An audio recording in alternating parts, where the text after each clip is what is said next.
La question de savoir si Dieu nous aime, personnellement et individuellement, est courante.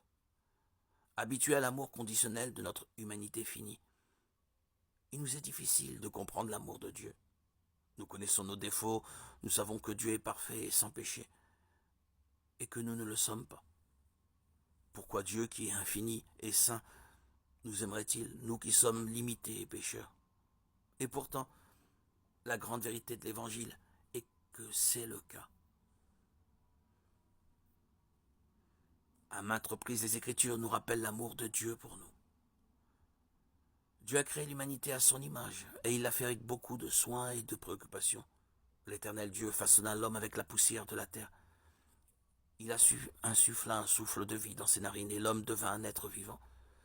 Alors l'Éternel Dieu fit tomber un profond sommeil sur l'homme qui s'endormit. Il prit une de ses côtes et referma la chair à sa place.